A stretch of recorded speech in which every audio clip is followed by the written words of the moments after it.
galerinha linda e maravilhosa do canal do Monitor Tudo em Ordem.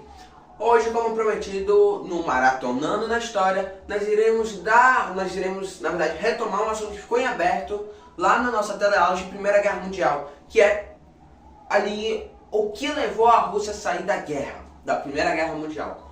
Porque, na verdade, está intrinsecamente relacionado com a Revolução Russa, que foi uma das mais importantes da história. Nós temos a Revolução Francesa, nós temos a Revolução Cubana, a Revolução Chinesa, Revolução Russa, que mudaram assim a estrutura social, econômico e política, ou seja, uma transformação completa ali num dos maiores países do mundo, que é a Rússia. Ok, beleza? Então bora embarcar nessa jornada. Uma informação importante. Aqui a gente vai tratar sobre o fim do czarismo, etc, como é que isso se deu, falar sobre Lenin, falar sobre Stalin. Mas se vocês querem assim um parâmetro, um foco maior no fim da União Soviética, é muito interessante e importante vocês assistirem aqui em nossa teleaula da Guerra Fria, que já está no canal. A gente vai entender melhor o desmantelamento, entender a questão do glasnost, da perestroika, da revolução, da crise dos mísseis. Então não perca a teleaula que já está no canal. Então, bora surfar essa onda. Contexto, como eu digo, como eu sempre repito para vocês entenderem os rumos que a história deu ou está dando, a única forma é olharmos para trás para entendermos qual foi o contexto que tudo isso emergiu. E complementando, tem uma frase de um professor meu que eu gosto muito, que ele diz assim: só vai haver uma revolução, uma mudança assim significativa dentro de um cenário se a população estiver extremamente descontente. E a gente vai ver que esse descontentamento na maioria das vezes é fome. E é por isso que essa revolução parece muito com a Revolução Francesa, porque nós vamos ter dois sistemas, dois regimes absolutistas que vão cair. Nós vamos ver sendo colocado em prática um tipo de regime político, um sistema político completamente diferente, que não existia na época, que lá era presidencialismo, aqui vai ser socialismo, ok, gente? Então vai dar para criar vários paralelos bem bacanas, especialmente já começando no regime que é o czarismo. O czarismo existe desde meados do século XVI, 1547 já existia, e durou até 1917, que é quando todo esse babado vai acontecer. Voltando ao assunto, o czarismo, ele era um absolutismo, era déspota sim, que ele ali, falando sério, ele tinha mãos de ferro, ele controlava ali, não tinha um parlamento, como existe até hoje, por exemplo, na Inglaterra. Inglaterra tem rei até hoje, mas eles não têm poderes assim tangíveis politicamente. Quem manda é o parlamento. Já no czarismo não. Durante esse tempo todo quem mandava era eles e não tinha ninguém para poder controlar ali o poder deles. E quem é que nos outros países da Europa Ocidental tem esse poder? Esse poder não, mas quem fez as mudanças nos outros países pós-Revolução Francesa, em 1816, 1818, foram os burgueses que queriam aspirações políticas, por isso tiravam os reis, os imperadores, para colocarem repúblicas, ou repúblicas com presidentes, ou repúblicas com parlamentos, ok? O detalhe é que num jogo de cintura muito inteligente dos czares, nesse puxa cabo de guerra, solta cabo de guerra, eles faziam essa jogada de fazer repressão popular e dar agrados ao povo. Fazer repressão militar e dar agrados ao povo. Isso vai levar, assim, um certo comodismo por parte dos camponeses, dos burgueses, e acima de tudo, a classe burguesa não irá se desenvolver. Porque a república, o parlamento, a saída dos imperadores, do absolutismo monárquico, ajudou muito as aspirações dos burgueses. E com isso, deu um boom na Revolução Industrial, deu um boom na industrialização, no dinamismo econômico. O que vai acontecer é que a Rússia ficará nessa questão industrial retrógrada. E assim, porque ela não vai ter uma indústria bem desenvolvida, porque os burgueses não estão no poder, não estão mandando. E o que vai acontecer é que a Rússia vai ficar muito lá para trás. Os produtos dela não vão poder competir jamais com Inglaterra, França, Alemanha, Japão, que investiram pesado nessa questão da indústria e dos burgueses. E com isso vai ter endividamento público. E isso é um problema para qualquer país. Então, bora entender melhor alguns detalhes antes de nós voltarmos para esse papo de endividamento público. Nós tínhamos ainda o absolutismo naquela época, ou seja, a Europa Ocidental toda já não tinha mais reis no poder, eles ainda tinham imperadores no poder. A nobreza é um ponto muito interessante, porque lá existia, e além da existência da nobreza, existia uma desigualdade social gigantesca entre os camponeses e os nobres. Que os nobres, eles recebiam dinheiro dos impostos, etc. E aí eles tinham uma vida de luxo, de ostentação, de carrinho novo todo dia, Lamborghini, Ferrari. Lógico que na época não existia, né, minha gente? Mas jogando para os dias de hoje. E aí os camponeses não tinham papel higiênico, não tinham... isso é até interessante, depois teve uma crise que envolveu isso, mas... mas depois outra teleaula a gente fala sobre isso. Não tinha comida, não tinha água, não tinha nada. Então, essa é uma das principais motivações. Essa desigualdade social gigantesca que é muito parecida com a Revolução Francesa. Lembra lá de Maria Antonieta, de nosso Luizinho lá da França. Então, é muito interessante criar esses paralelos de como questões como fome, desigualdade, luxo levaram a Revolução Francesa de 1798 vão levar a Revolução Russa de 1917, ok? Então tem essa questão da nobreza, da desigualdade latente, desse jogo de cintura do czar. E aí, com essa questão toda, a população começa a ficar arretada. E aí nós vamos ter um ensaio geral, ou a Revolução de 1905, ok? E por que ocorre esse ensaio geral? Depois a gente vai explicar porque esse termo algumas pessoas usam. Primeira coisa, Rússia entrou numa guerra contra o Japão. E é perder, né, minha gente? Japão é Japão, né? Muito mais naquela época, que era após a Era Meiji, e o Japão, que é minúsculo em comparação à Rússia, que é gigantesco. Sabe o que eles vão fazer? Eles vão investir pesado na indústria, principalmente na questão de armamentos, de preparação com os militares. E aí, o que vai acontecer? A Rússia pode ser muito maior, poderia ter um exército muito maior até, mas não estavam preparados para isso. Daí, houve essa gigantesca humilhação para os russos, que eles perderam de um país minúsculo territórios importantes para eles, ok? Se vocês querem entender melhor como é que isso aconteceu, tem vídeo aqui no canal, tem uma série só sobre o Japão e tem um vídeo só sobre a Era Meiji, falando também dessa derrota russo-japonesa, da vitória para o Japão na guerra russo-japonesa, que é bem bacana, fala sobre os territórios, importância, não perca, ok? E aí, eles já tiveram a perda financeira na guerra, que eles investiram achando que iriam ganhar, já tem endividamento público por causa do luxo, etc., porque a indústria não conseguia levantar dinheiro, que era isso que estava levantando dinheiro nos outros países da Europa Ocidental. E aí nós vamos ter um inverno super rigoroso que vai levar à fome, né? Se a gente tocar, assim, a base, a gente, assim, é muito mais caro um produto tecnológico como um celular, um carro, do que um alimento como arroz, feijão, pão. Mas a realidade é que o que nos faz sobreviver é água e alimento. Então, em momentos de crise, como um inverno rigoroso, todo mundo volta para essa questão. Alimento, não importa o luxo, a questão toda é o alimento que vai te mover. Então, nós vamos ter essa questão, se tem inverno, sempre vai pipocar os preços. Nessa questão de Europa, etc. Então, vai ter fome, que as plantações vão ser reduzidas e o preço vai ficar lá em cima, ok? Isso vai gerar o Domingo Sangrento. O que foi o Domingo Sangrento? Ele foi o marco do ensaio geral. O que aconteceu, minha gente? Os russos, nós estávamos passando fome. E daí, com isso, os russos, os camponeses, na verdade era a população inteira, eles decidem, a grande maioria, mas juntamente não só camponeses, as outras classes sociais, etc., todos se mobilizam, principalmente um protesto.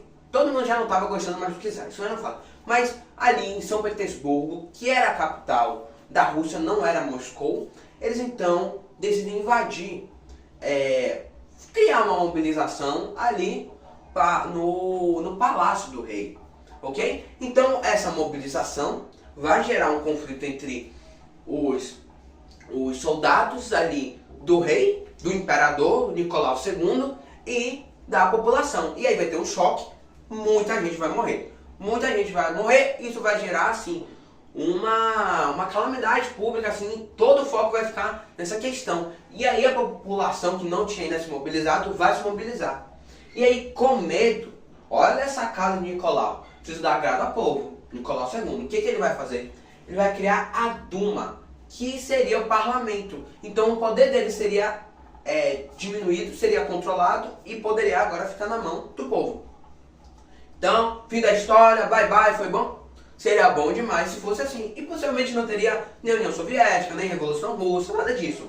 Mas a Duma, na verdade, acabava sendo controlada por ele. Então não existia ali a participação pública, era meramente fictícia. Porque ele tinha um exército muito forte a favor dele e ele no final que controlava a Duma.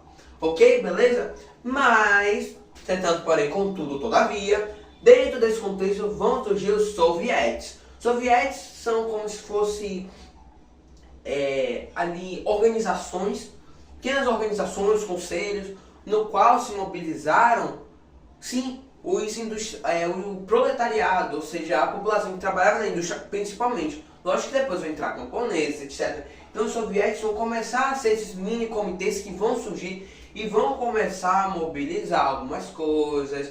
E aí, eles foram bem importantes aí nessa questão de mudanças necessárias no regime, ok?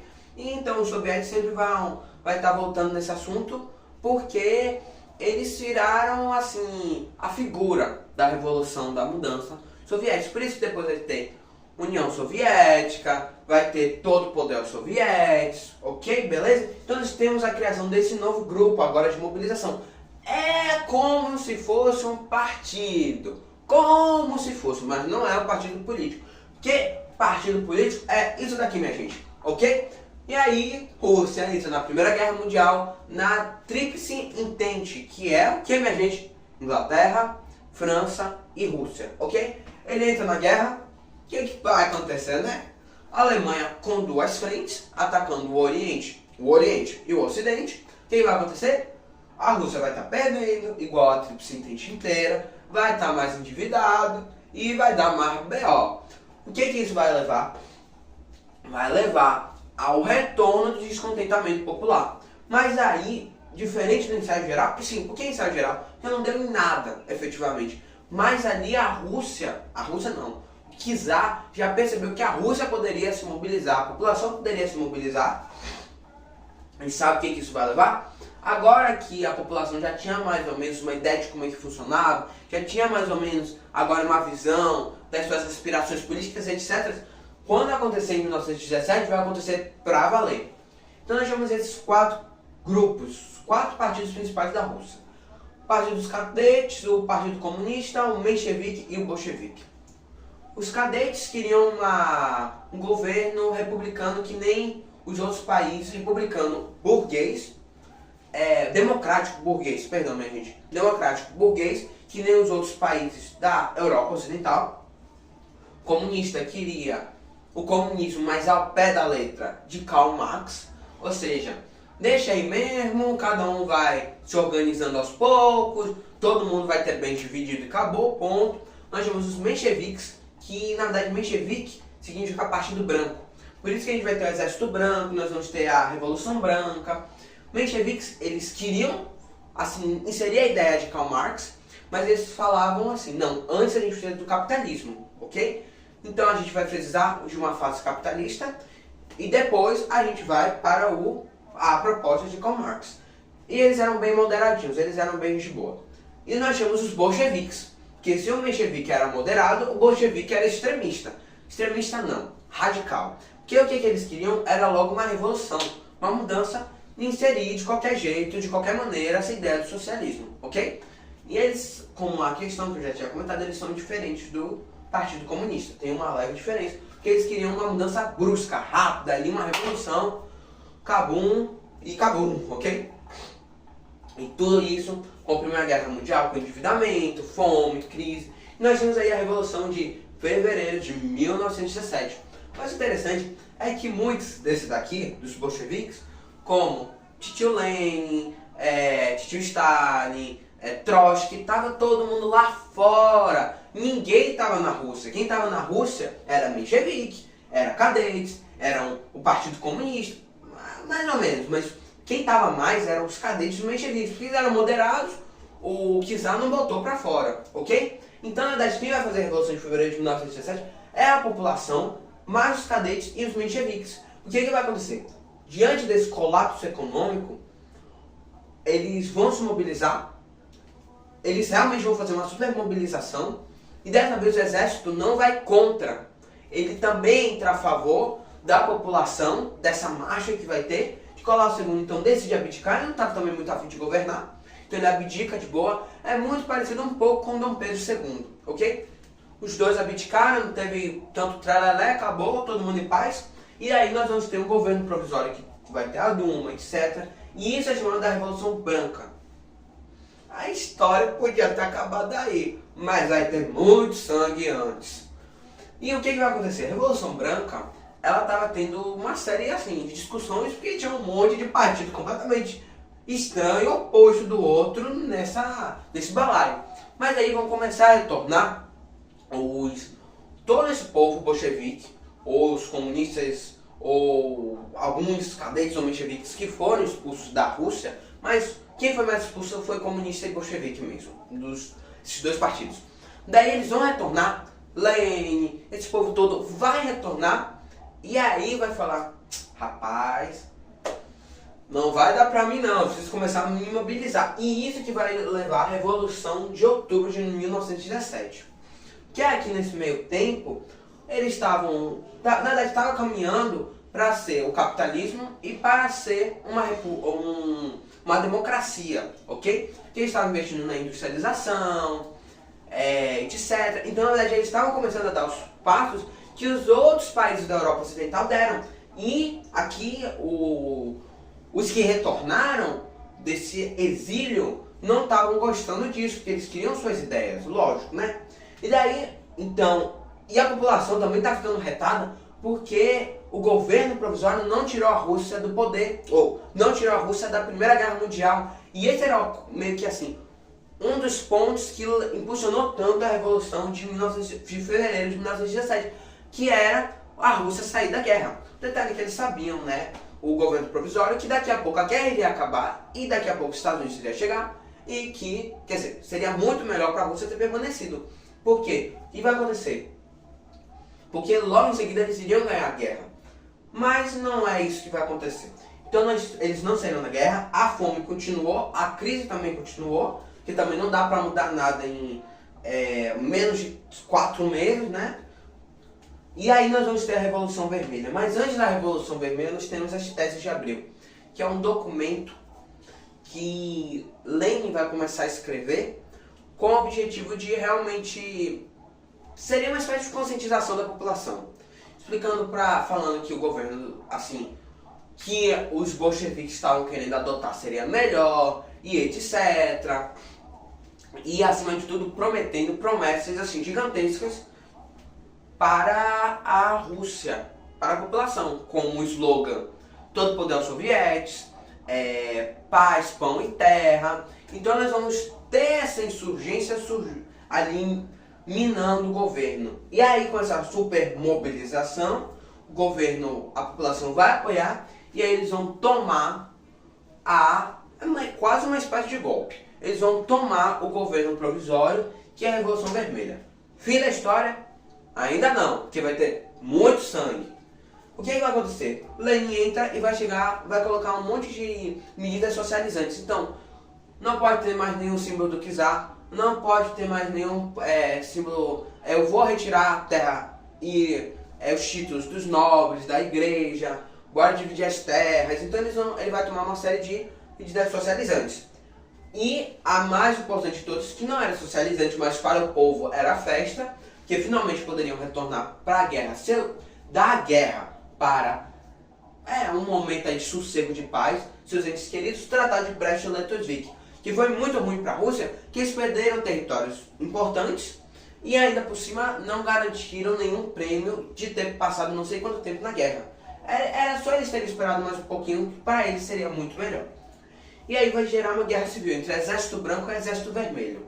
O Exército Vermelho, bolchevique. o exército branco, monarquista, religiosos, menchevique, cadete, todo mundo que você imaginar estava nesse balaio do exército branco. Isso foi ruim pro exército, assim, branco, porque cada um tinha uma ideologia diferente. E já no bolchevique não, tinha uma única visão. A gente vai gerar a guerra civil.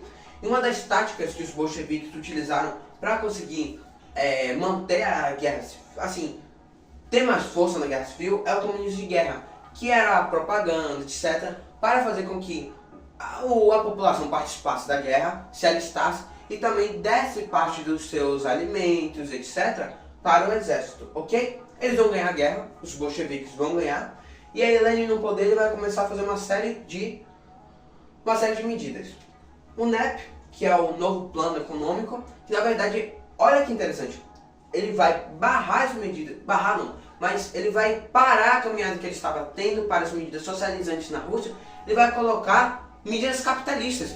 Doideira! E daí ele vai colocar, por exemplo, industrialização, ele vai colocar abertura econômica, certa abertura econômica, a presença de outras moedas ali no território da Rússia. Detalhe que, assim, os países ficaram meio com medo de investir lá, né? Qualquer hora poderia fechar, tinha o comunismo ali no poder, então para eles estava meio complicado, teve até alguns boicotinhos. Então nós temos a NEP, e aí nós vamos ter a criação da URSS, que é a União das Repúblicas, União das Repúblicas Socialistas, Soviéticas Socialistas. Ok? Então nós temos a União Soviética, que ele vai se juntar, vai fazer um acordo com os outros países ali do leste europeu, e eles vão criar então um super território, tirando que eles tinham uma certa autonomia os países entre si. Lenin bate as botas, Lenin morre. O que vai acontecer? Nós temos duas pessoas chegando ao poder, Trotsky, Stalin. Stalin era o secretário-geral, e Trotsky, ele era um herói de guerra, tinha participado fortemente do Exército Vermelho e etc. E daí nós temos esses dois. O que vai acontecer? Stalin, pouco a pouco, antes de Lenin morrer, começa a ganhar assim, mais poder político. Tem muitos documentários explicando como o papel dele de secretário era importante para isso. Tanto que Stalin nem convida Trotsky para o funeral, isso vai dar um belozão também ali na população. E aí o que vai acontecer? Stalin consegue chegar ao poder e ser líder do partido, e assim ele fica no poder e exila Trotsky. E aí o que é interessante é que Stalin vai fazer uma série de medidas para apagar Trotsky da história da Rússia. Então fotografias, documentos, ele vai começar a tirar a imagem dele, até o momento que ele, exilado no México, vai ser assassinado o Trotsky, ok? E nós temos então a principal medida de Stalin econômica são os planos quinquenais, ou seja, a cada 5 anos ele tirou a NEP, ou seja, essas medidas de cunho bem capitalista de Lenin, e vai botar os planos quinquenais, que eram meio que os planos de metas que o Brasil teve na época de JK. É um pouquinho parecido, ok? Mas aí nós temos algumas características bem interessantes para argumentar do governo de Stalin. O totalitarismo, que se emprega bastante no conceito do que estava se tornando a União Soviética, porque ele estava controlando assim todas as esferas da vida. Ele estava controlando a vida política, a vida econômica, a vida da população, a vida social, as propagandas, etc. E tudo isso muito alicerçado na questão da Guerra Fria. Porque ele dizia assim, não tá, eu preciso permanecer com o Estado forte, porque a gente está numa Guerra Fria, os Estados Unidos querem destruir a gente, querem invadir a gente. Então, ele várias vezes justificava com essa questão da Guerra Fria. E assim, ele ficou com, não, sou eu que mando aqui, principalmente após a Segunda Guerra Mundial, sendo saído como vencedor ao lado dos Estados Unidos, ok? Então nós temos essa questão que a União Soviética estava começando a ganhar cada vez mais importância no cenário político. A questão da propaganda é muito forte, sempre uma propaganda a favor do governo dele, e também uma repressão muito forte aos opositores. Tem a questão também da propaganda contra o capitalismo, contra os Estados Unidos, Isso aí a teleaula de Guerra Fria vai poder explicar melhor. E nós temos a desestalinização, que é o final aí da União Soviética. Que Stalin vai morrer e vai aparecer algumas figuras chegando ao poder que vão tirar assim, esse protagonismo todo de Stalin e vão começar a investigar os crimes que ocorreram no governo dele, que muitas vezes foram acobertados.